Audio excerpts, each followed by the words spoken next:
രാവിലെ തിരക്ക് പൂർണ്ണമായും ബാങ്കിനെ വിഴുങ്ങിയ സമയമായിരുന്നു അത്. കൗണ്ടറുകൾക്ക് മുന്നിൽ ആളുകൾ നിരനിരയായി നിന്നു. ആരോ പാസ്ബുക്ക് അപ്ഡേറ്റ് ചെയ്യാൻ തർക്കിക്കുന്നു. മറ്റൊരാൾ ലോൺ എൻക്വയറിയുമായി ഇംപേഷ്യൻ്റായി വെയിറ്റിംഗ് ചെയറിൽ കാലടിക്കുന്നു. ഫോണുകളുടെ ശബ്ദവും പ്രിൻ്ററിൻ്റെ സൗണ്ടും ഇടകലർന്ന് ബാങ്കിനകത്ത് പതിവ് ദിനത്തിൻ്റെ അലയൊഴകൾ നിറഞ്ഞു. പക്ഷേ ആ മുഴുവൻ തിരക്കിനിടയിലും വിദ്യാലക്ഷ്മിയുടെ ക്യാബിനകത്ത് മാത്രം ഒരു പ്രത്യേക നിശബ്ദതയുണ്ടായിരുന്നു. മുന്നിലിരിക്കുന്ന ഫയലിലേക്ക് നോക്കുന്നുണ്ടെങ്കിലും അവളുടെ ശ്രദ്ധ അതിലേക്കൊന്നും ഉണ്ടായിരുന്നില്ല. ഡെസ്കിൻ്റെ വശത്ത് വെച്ചിരുന്ന ഫാമിലി ഫോട്ടോയിലേക്കാണ് അവളുടെ കണ്ണുകൾ വീണ്ടും വീണ്ടും വഴുതിപ്പോയത്. സുരേഷ്, 2 മക്കൾ, എല്ലാവരും ചിരിക്കുന്ന ഒരു പഴയ ഫോട്ടോ. ആ ചിത്രം എടുത്ത ദിവസം അവൾക്ക് വ്യക്തമായ ഓർമ്മയുണ്ട്. മൂത്ത മകളുടെ പിറന്നാൾ ദിവസം. സുരേഷ് തന്നെയായിരുന്നു അത് എല്ലാവരും ചേർത്ത് നിർത്തി ഫോട്ടോയായി എടുത്തത്. അറിയാതെ വിദ്യയുടെ ചുണ്ടിൽ ഒരു ചെറിയ പുഞ്ചിരി വന്നു. പക്ഷേ അതധികം നേരം നിന്നില്ല. മുൻപുള്ള ജീവിതമെന്ന് പറഞ്ഞാൽ എത്ര തിരക്കിലായാലും വീട്ടിലേക്ക് മടങ്ങാൻ ഒരാവേശമുണ്ടായിരുന്നു. പക്ഷേ ഇപ്പോൾ എന്തോ ഒരു റൂട്ടീൻ പോലെ ദിവസങ്ങൾ കടന്നു പോകുന്നു. സുരേഷും മാറിയിട്ടുണ്ട്. അല്ലെങ്കിൽ ഒരുപക്ഷെ മാറിയത് താനാകുമോ എന്ന് ചിന്തിച്ചപ്പോൾ വിദ്യയ്ക്ക് തന്നെ സംശയം തോന്നി. മുൻപൊക്കെ രാത്രി ഇരുവരും മണിക്കൂറോളം സംസാരിച്ച് കിടന്നിരുന്ന ദിവസങ്ങളുണ്ടായിരുന്നു. ഇപ്പോൾ സംസാരങ്ങൾ കൂടുതൽ ബാങ്ക്, കുട്ടികൾ, EMI, വീട്ടു ചെലവുകൾ അതിലേക്ക് മാത്രമായി ചുരുങ്ങിയിരിക്കുന്നു. വാതിൽ തട്ടുന്ന ശബ്ദം കേട്ടാണ് വിദ്യ ചിന്തയിൽ നിന്നും ഉണർന്നത്. Ma'am, may I come in? മഞ്ജുവായിരുന്നു. വിദ്യ പെട്ടെന്ന് സ്വയം നേരെയാക്കി. Yes, come in. മഞ്ജുവിൻ്റെ കയ്യിൽ കുറച്ച് ഫയൽസ് ഉണ്ടായിരുന്നു. മാം, ഈ ഗോൾഡ് ലോൺ പേപ്പേഴ്സ് ഒന്ന് വെരിഫൈ ചെയ്യണം. വിദ്യ കണ്ണട ശരിയാക്കി ഫയൽ വാങ്ങി. പ്രൊഫഷണൽ ആയിരിക്കുമ്പോൾ അവളുടെ മുഖഭാവം പോലും മാറിപ്പോകും. ഒരു ചെറിയ കാര്യം പോലും ശ്രദ്ധിക്കാതെ വിടുന്ന സ്വഭാവം അവൾക്കില്ലായിരുന്നു. ഫയൽ പരിശോധിച്ചുകൊണ്ടിരിക്കെ അവൾ പതുക്കെ ചോദിച്ചു, കസ്റ്റമർ വന്നിട്ടുണ്ടോ? ആ, ഉണ്ട് മാം, പുറത്തിരിക്കുന്നുണ്ട്. വിദ്യ ഒപ്പിട്ട ശേഷം ഫയൽ മഞ്ജുവിന് തിരികെ നൽകി. ഓക്കെ, പ്രോസസ് ചെയ്യൂ. മഞ്ജു പോകാൻ തിരിഞ്ഞെങ്കിലും എന്തോ ഓർമ്മ വന്ന പോലെ വീണ്ടും നിന്നു. മാം? ആ മാം, ഇന്ന് ഈവനിങ് സ്റ്റാഫ് ഡിന്നേഴ്സിനെല്ലാവരും പോകുന്നുണ്ട്. മാം വരുന്നില്ലേ? വിദ്യ ഒരു നിമിഷം ആലോചിച്ചു. ഇത്തരം ഗ്യാതറിങ്സിനൊക്കെ അവളിപ്പോൾ ഒഴിവാകാറാണ് പതിവ്. മുൻപൊക്കെ സ്റ്റാഫിൻ്റെ കൂടെ ചിരിച്ചും സംസാരിച്ചിരിക്കുന്ന ആളായിരുന്നു താൻ. പക്ഷേ കഴിഞ്ഞ കുറച്ച് വർഷങ്ങളായി അവൾ പതിയെ എല്ലാവരിൽ നിന്നും ഒരകലം പാലിക്കാൻ തുടങ്ങിയിരുന്നു. ഏയ് ഇല്ല, നിങ്ങൾ പൊക്കോളൂ, ഒരു ചെറു പുഞ്ചിരിയോടെ അവൾ പറഞ്ഞു. എനിക്ക് കുറച്ച് വർക്കുണ്ട് മാം. മഞ്ജു നിരാശയായി തലകുനിച്ച് പുറത്തേക്ക് നടന്നു. ഡോർ അടഞ്ഞതോടെ ക്യാബിൻ വീണ്ടും നിശബ്ദമായി. പുറത്ത് ആളുകൾ സംസാരിക്കുന്ന ശബ്ദം മങ്ങിയ പോലെ കേൾക്കാം. വിദ്യ ചെയറിൽ ചാരി കണ്ണുകളൊന്ന് അടച്ചു. ചിലപ്പോഴൊക്കെ ജീവിതം വളരെ വിചിത്രമാണെന്ന് അവൾക്ക് തോന്നും. ഒരിക്കൽ സ്വന്തമാക്കാൻ ഏറ്റവും കൂടുതൽ ആഗ്രഹിച്ച കാര്യങ്ങളൊക്കെ ഇപ്പോൾ തൻ്റെ ജീവിതത്തിലുണ്ട്. നല്ല ജോലി, സാമ്പത്തിക സുരക്ഷിത, കുടുംബം, ബഹുമാനം. എന്നിട്ടും എന്തൊരു ശൂന്യത ഉള്ളിലെവിടെയോ നിശബ്ദമായി വളരുന്ന പോലെ. ആ ചിന്തകളെ മുറിച്ചുകൊണ്ട് അവളുടെ ഫോൺ വൈബ്രേറ്റ് ചെയ്തു. സ്ക്രീനിൽ തെളിഞ്ഞ പേര് കണ്ട് ഒരു നിമിഷം വിദ്യയുടെ മുഖഭാവം ചെറുതായി മാറി. സുരേഷ് കോളിംഗ്.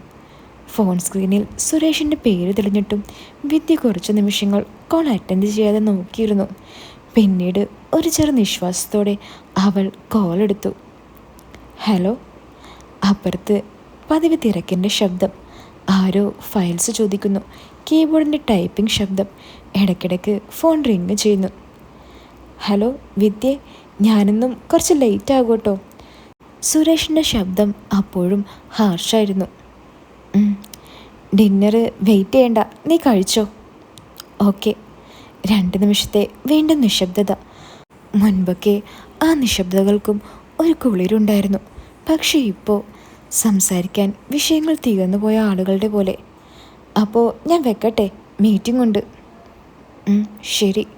കോള് കട്ടായി. ഫോൺ പതുക്കെ മേശപ്പുറത്ത് വെച്ച ശേഷം വിദ്യ കുറച്ചു നേരം അതിലേക്ക് തന്നെ നോക്കി നിന്നു. ഒരിക്കൽ തൻ്റെ ഓരോ ചെറിയ കാര്യവും ശ്രദ്ധിച്ചിരുന്ന മനുഷ്യനാണ് സുരേഷ്. തലവേദന വന്നാൽ പോലും 10 തവണ വിളിച്ചു ചോദിക്കായിരുന്ന ആളായിരുന്നു. പക്ഷേ ജീവിതത്തിൻ്റെ തിരക്കുകൾക്കിടയിൽ എപ്പോഴോ അവൻ ഭർത്താവും ഭാര്യ എന്നതിലുപരി ഉത്തരവാദിത്തങ്ങൾ പങ്കിട്ട് ജീവിക്കുന്ന രണ്ടാളുകൾ മാത്രമായി മാറിപ്പോയിരിക്കുന്നു. വിദ്യ അറിയാതെ ചെയറിലേക്ക് ചാഞ്ഞിരുന്നു. അപ്പോഴാണ് വീണ്ടും ആ പരിചിതമായ വേദന പിന്നിലൂടെ പടരുന്നത്. കഴിഞ്ഞ കുറേ മാസങ്ങളായി ആ ബാക്ക് പെയിൻ അവളെ വിട്ടുമാറുന്നുണ്ടായിരുന്നില്ല. രാത്രികളിൽ ചിലപ്പോൾ ഉറങ്ങാൻ പോലും ബുദ്ധിമുട്ട് തോന്നും. ഡോക്ടറെ കാണണമെന്ന് പലതവണ കരുതിയിട്ടുണ്ട്. പക്ഷേ ഓരോ തവണയും എന്തെങ്കിലും തിരക്ക് കാരണം മാറ്റിവെക്കേണ്ടി വരും. സുരേഷിനോട് ഒരിക്കൽ പറഞ്ഞിരുന്നു, കുറച്ച് ദിവസമായി പിന്നിൽ വേദനയുണ്ടെന്ന്. അന്ന് ലാപ്ടോപ്പിൽ മെയിൽ ടൈപ്പ് ചെയ്തുകൊണ്ടിരിക്കുന്ന സുരേഷ് തല ഉയർത്താതെയാണ് മറുപടി പറഞ്ഞത്. കുറച്ച് എക്സസൈസ് ചെയ്താൽ അതൊക്കെ മാറിക്കോളും. നീ ദിവസം മുഴുവൻ ഇരിക്കല്ലേ, അതുകൊണ്ടാവും. അതിനുശേഷം വീണ്ടും അവൾ അത് പറഞ്ഞിട്ടില്ല. കാരണം ചില കാര്യങ്ങൾ വീണ്ടും വീണ്ടും പറഞ്ഞ് ശ്രദ്ധ നേടാൻ ശ്രമിക്കുന്നതിലും മിണ്ടാതിരിക്കുകയാണ് കുറച്ചുകൂടി മാന്യമായി തോന്നുന്നത്. പ്രത്യേകിച്ച് വർഷങ്ങളായി കൂടെ ഉണ്ടായിരുന്ന ഒരാളുടെ മുന്നിൽ. സുരേഷിന് വിദ്യ ഇഷ്ടമല്ലായിരുന്നു എന്നല്ല, പക്ഷേ അവളെ മനസ്സിലാക്കാൻ അദ്ദേഹം വർഷങ്ങളായി ശ്രമിച്ചിട്ടില്ല. ജീവിതം നല്ല രീതിയിൽ മുന്നോട്ട് പോകുന്നു എന്ന വിശ്വാസം മാത്രമേ അദ്ദേഹത്തിന് മതിയായിരുന്നുള്ളൂ. നല്ല വീട്, 2 മക്കളുടെ ഭാവി സുരക്ഷിതം, 2 പേർക്കും നല്ല ജോലി. അദ്ദേഹത്തിൻ്റെ കാഴ്ചപ്പാട് അതായിരുന്നു, ഒരു വിജയകരമായ കുടുംബജീവിതം. പക്ഷേ വിദ്യയ്ക്ക് ജീവിതം അതിലും അധികം എന്തോ ആയിരുന്നു. ഒരിക്കൽ അവൾക്ക് പാട്ട് പഠിക്കാൻ വലിയ ഇഷ്ടമുണ്ടായിരുന്നു. കോളേജ് കാലത്ത് സ്റ്റേജിൽ പാടിയിരുന്ന വിദ്യയെ എല്ലാവർക്കും അറിയായിരുന്നു. വിവാഹത്തിന് ശേഷം ഒരു സംഗീത ക്ലാസ്സിൽ ചേരണമെന്ന് അവൾ പറഞ്ഞ ദിവസം എന്നും അവൾക്ക് ഓർമ്മയുണ്ട്. ഇപ്പോൾ അതിനൊക്കെ സമയമുണ്ടോ വിദ്യേ? സുരേഷ് ചിരിച്ചുകൊണ്ട് പറഞ്ഞിരുന്നു. ആദ്യം വീട്ടുകാരൊക്കെ ഒന്ന് സെറ്റിലാക്ക്. പിന്നീട് ആ വിഷയം വീണ്ടും വന്നിട്ടില്ല. അതിനുശേഷം പെയിൻറ്റിങ്, പിന്നീട് ഡാൻസ്, ഫിറ്റ്നസ് ക്ലാസ്, പിന്നീട് ഒരു ചെറിയ സോളോ ട്രിപ്പ് പോകണം എന്നൊക്കെയായിരുന്നു അവളുടെ ആഗ്രഹം. ഓരോ തവണയും സുരേഷിന് എന്തെങ്കിലും പ്രാക്ടിക്കൽ കാരണമുണ്ടായിരുന്നു. ഈ പ്രായത്തിൽ ഇതൊക്കെ വേണോ? ആളുകൾ എന്ത് വിചാരിക്കും? കുട്ടികളെ നോക്കേണ്ട സമയമല്ലേ? നിനക്ക് ഇത്ര ഫ്രീഡമൊക്കെ ഞാൻ തന്നിട്ടില്ലേ? ആ വാക്കുകളിൽ കടുപ്പമൊന്നും ഉണ്ടായിരുന്നില്ല. പക്ഷെ പതിയെ പതിയെ അവളുടെ ഇഷ്ടങ്ങളെ മിണ്ടാതിരിക്കാൻ അത്ര മതിയായിരുന്നു.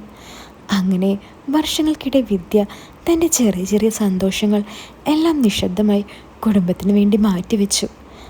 മക്കളുടെ പഠനം, സുരേഷിൻ്റെ കരിയർ ഗ്രോത്ത്, വീട്ടിലെ സമാധാനം. അവളുടെ ജീവിതം പതിയെ മറ്റുള്ളവരുടെ ആവശ്യത്തിനനുസരിച്ച് മാത്രം ചുറ്റിത്തിരിയാൻ തുടങ്ങി. ചില രാത്രികളിൽ മിററിന് മുന്നിൽ മുടി അഴിച്ചു നിൽക്കുമ്പോൾ വിദ്യയ്ക്ക് സ്വയം തന്നെ അന്യമായി തോന്നാറുണ്ട്. ഒരിക്കൽ ഒരുപാട് സ്വപ്നങ്ങളുണ്ടായിരുന്ന ഒരു പെൺകുട്ടി എപ്പോഴാണ് ഇങ്ങനെ സ്വന്തം ഇഷ്ടങ്ങൾ പോലും ഓർക്കാതെ ജീവിക്കുന്ന സ്ത്രീയായി മാറിയതെന്ന് അവൾക്ക് തന്നെ അറിയില്ലായിരുന്നു. അന്ന് ഉച്ചയ്ക്ക് ശേഷം ബാങ്ക് പതിവിനേക്കാൾ തിരക്കേറിയായിരുന്നു.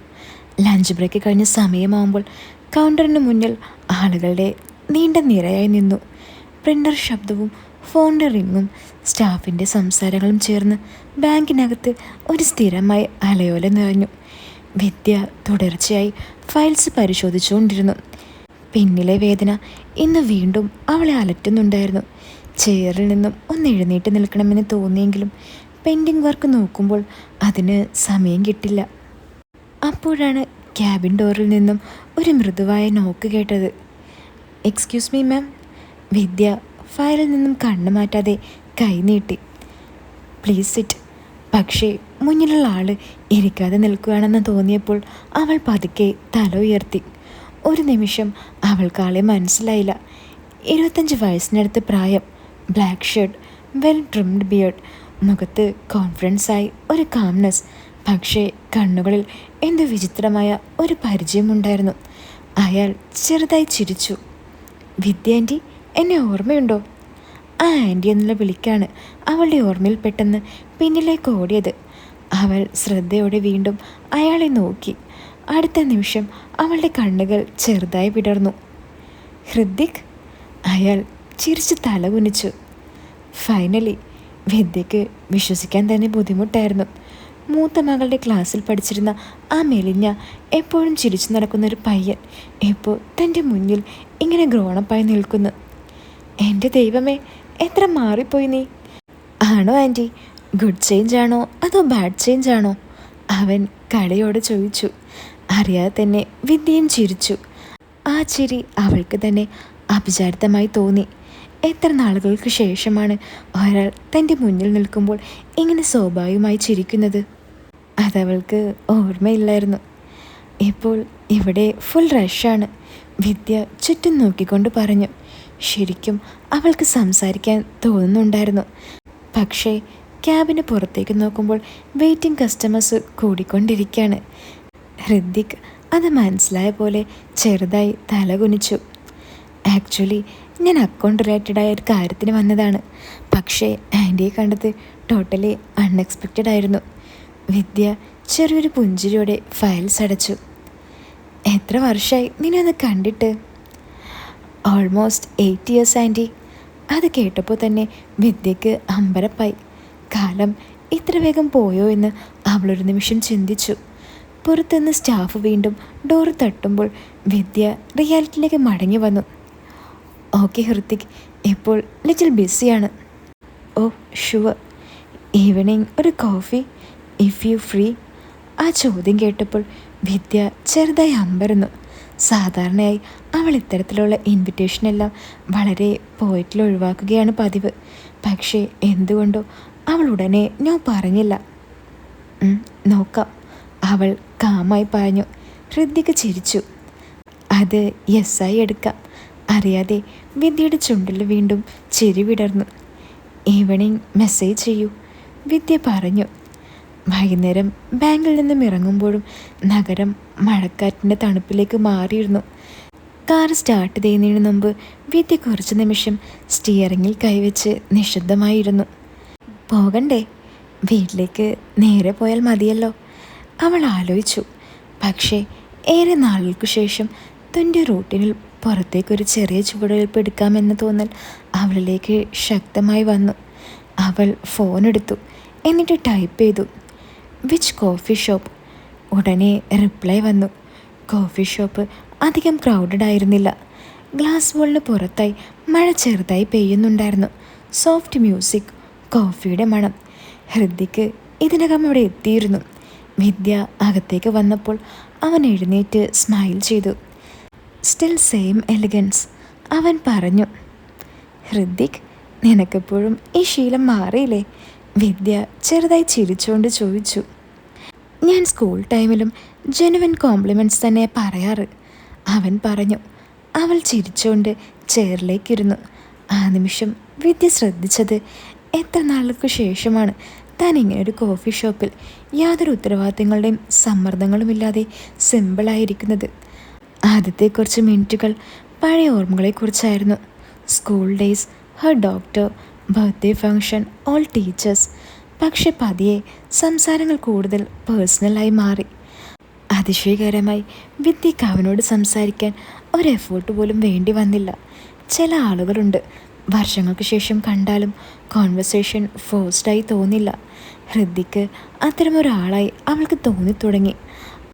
ആ രാത്രി കോഫി തീരുമ്പോഴേക്കും അവർ രണ്ടുപേരും വെറും പഴയ പരിചയക്കാരായി മാത്രമല്ലായിരുന്നു. അറിയാതെ തന്നെ ഒരു പുതിയ സൗഹൃദത്തിൻ്റെ തുടക്കത്തിലേക്ക് അവർ നടന്നു കഴിഞ്ഞിരുന്നു. കോഫി എടുത്തു വച്ച ശേഷം കുറച്ച് നിമിഷങ്ങൾ ഇരുവരും പഴയ ഓർമ്മകളെക്കുറിച്ചാണ് സംസാരിച്ചത്. പുറത്ത് മഴ ഗ്ലാസ്സിൽ ചെറുതായി തട്ടി ഒഴുകുന്നു. കോഫി ഷോപ്പിലെ സോഫ്റ്റ് മ്യൂസിക് ആ നിശബ്ദതയെ കൂടുതൽ സുഖകരമാക്കി. ഇപ്പോൾ അനഘ എവിടെയുണ്ട്? ഹൃദിക്കിൻ്റെ ചോദ്യം കേട്ടപ്പോൾ വിദ്യയുടെ മുഖം പെട്ടെന്ന് മാറി. അമ്മമാർക്ക് മാത്രം വരുന്ന ആ പ്രത്യേക സോഫ്റ്റ്നെസ് അവളുടെ കണ്ണുകളിൽ തെളിഞ്ഞു. ആ, നല്ലതാണ്. ഇപ്പോൾ കാനഡയിലാണ്. സീരിയസ്ലി? ഹൃദിക് ജെനുവൻലി സർപ്രൈസ്ഡായി. സ്കൂളിൽ പഠിക്കുമ്പോൾ അവൾക്ക് അബ്രോഡ് പോകണമെന്ന് വലിയ ഡ്രീമല്ലായിരുന്നു. വിദ്യ അത് കേട്ട് ചിരിച്ചു. അതെ, ഫൈനലി അവൾ പോയി. സ്റ്റിൽ സെയിം സൈലൻറ്റ് ക്യാരക്ടറാണോ അവളിപ്പോൾ? ആ ചോദ്യം കേട്ടപ്പോൾ വിദ്യ അറിയാതെ ചിരിച്ചുപോയി. അത് മാറുമെന്ന് തോന്നുന്നില്ല. ക്ലാസ്സിലെല്ലാവരും ബഹളമുണ്ടാക്കുമ്പോൾ അവൾ മാത്രം കാമായിരിക്കും. ഹൃത്തിക് അവൻ്റെ ഓർമ്മ പറഞ്ഞു. പക്ഷേ മാർക്ക് വന്നാൽ എല്ലാവരെയും അവൾ കടത്തിവെട്ടും. അതിനു പിന്നിൽ ഞാൻ എത്ര ബുദ്ധിമുട്ടി പഠിപ്പിച്ചിട്ടുണ്ടെന്ന് നിനക്കറിയില്ലേ? വിദ്യ ചിരിച്ചുകൊണ്ട് പറഞ്ഞു. ആ അറിയാം ആൻറ്റി. എക്സാം ടൈമിൽ ഞങ്ങളെല്ലാവരും നിങ്ങളുടെ വീട്ടിൽ വരുമായിരുന്നല്ലോ. ആ വാക്കുകൾ കേട്ട നിമിഷം വിദ്യയുടെ മനസ്സിൽ പഴയ വീട് വീണ്ടും ജനിച്ചു. Study holidays. ഡൈനിങ് ടേബിളിൽ ചുറ്റുപെടുന്ന് പഠിക്കുന്ന കുട്ടികൾ, കിച്ചണിൽ നിന്നും സ്നാക്സ് കൊണ്ടുവരുന്ന താൻ, അവിടെയൊക്കെ ചിരികൾ. ഒരു നിമിഷം അവൾ ആ ഓർമ്മകളിൽ അകപ്പെട്ടു. ഹോണസ്റ്റ്ലി സ്കൂൾ ടൈമിൽ ഞങ്ങൾക്ക് നിങ്ങളെക്കുറിച്ച് പേടിയായിരുന്നു. ഹൃത്തിക് കോഫി കപ്പ് പതുക്കെ തിരിച്ചുകൊണ്ട് പറഞ്ഞു. അത് കേട്ട് വിദ്യ ഐബ്രോസ് ഉയർത്തി. എന്നെയോ? അവൻ ചിരിച്ചു. അനഘയുടെ അമ്മയെന്ന ഒരു റെസ്പെക്റ്റ് ഉണ്ടായിരുന്നു. പിന്നെ നിങ്ങളെപ്പോഴും വെരി എലിഗൻ്റ് ആയിരുന്നു. എലിഗൻ്റ് ആണോ സ്ട്രിക്റ്റ് ആണോ? വിദ്യ കളിയോടെ ചോദിച്ചു. രണ്ടും. അവൾ വീണ്ടും ചിരിച്ചു. അന്നാ ചിരി അല്പം കൂടുതൽ നേരം അവളുടെ മുഖത്ത് നിന്നു. കാരണം ഏറെ നാൾക്ക് ശേഷം ആരോ ഒരാൾ അവളെ അമ്മയെന്ന റോളിന് പുറത്ത് ശ്രദ്ധിച്ച് സംസാരിക്കുന്നെന്ന് തോന്നൽ വിദ്യയ്ക്ക് പതിയെ ഉണ്ടാകാൻ തുടങ്ങി. ആ കോഫി മീറ്റിങ്ങിന് ശേഷം എല്ലാം വളരെ സ്വാഭാവികമായി കടന്നുപോയി. ആദ്യം മെസ്സേജുകൾ മാത്രമായിരുന്നു. അപ്പോൾ ഈ കഥയുടെ ബാക്കി ഞാൻ ഉടൻ തന്നെ ഇടാട്ടോ. അപ്പോൾ വീഡിയോ ഇഷ്ടപ്പെട്ടാൽ വീടൊന്ന് ലൈക്ക് ചെയ്യാനും ചാനൽ ഒന്ന് സബ്സ്ക്രൈബ് ചെയ്യാനും മറക്കല്ലേ. അപ്പോൾ പുതിയൊരു കഥയായിട്ട് നമുക്ക് വീണ്ടും കാണാം. എല്ലാവരും കാത്തിരിക്കുക.